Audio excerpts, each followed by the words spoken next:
ఇప్పుడు Israel prime minister వెళ్తున్నారు అంటే అక్కడ ఒకటి గుర్తుపెట్టుకోవాలి. ఇటు రష్యా చైనా రీసెంట్ గా ట్రంప్ తో మనం ట్రేడ్ వార్ చేసేసి ప్రైమ్ మినిస్టర్ మోడీ గారు టియాన్జిన్ వెళ్ళి పుతిన్ ఇక్కడ తెప్పించి ఈ రష్యా చైనాలకు చాలా దగ్గర అవడం జరిగింది. కానీ ఇప్పుడు ఇజ్రాయెల్ పర్యటనకి వెళ్ళడం వల్ల అమెరికా పర్యటనకి వెళ్ళినట్టే, అమెరికాకి మనం దగ్గరైనట్టే. ఎందుకంటే నేను ఒకటే చెప్తున్నా, ఇజ్రాయెల్లో యూదులు జూస్ ఏం చెప్తే వాళ్ళు 2%, అమెరికా పాపులేషన్ లో 2% ఉంటారు జూస్, అంటే ఇజ్రాయలీ పీపుల్ అన్నమాట.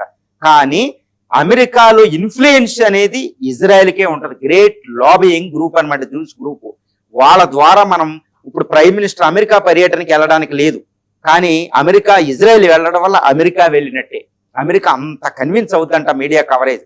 కాబట్టి ఇజ్రాయెల్ పర్యటన ద్వారా అమెరికాకి మనకు ఒక సందేశం ఇవ్వబోతున్నాం, మేము ఇరాన్ వైపు లేము, ఎవరికీ లేము, తటస్థంగా ఉంటున్నాం. కానీ అదే సమయంలో అమెరికాకు ఉంటాం. అమెరికా అప్పుడు మనల్ని ప్రెజరైజ్ చేయదు, ఇరాన్ విషయంలో మాకు సపోర్ట్ చేయండి, ఎయిర్ స్పేస్ ఇవ్వండి, అరేబియా సీలో మీరు మాకు రీఫ్యూలింగ్ ఫెసిలిటీస్ ఇవ్వండి. ఆల్రెడీ అమెరికా ఇండియాకు ఒక ఒప్పందం ఉంది, ఒకళ్ళ పోర్టులో ఒకళ్ళు ఉపయోగించుకోవచ్చని, ఒకళ్ళ ఎయిర్ బేస్ లో ఒకళ్ళు ఉపయోగించుకోవచ్చని. మరి అమెరికా మన ఎయిర్ బేస్ని మన పోర్టులను ఉపయోగించుకుని ఇరాన్ మీద దాడి చేస్తే అది మనకి చాలా ప్రమాదం. కాబట్టి దీన్ని అమెరికా మనల్ని అడగకూడదు.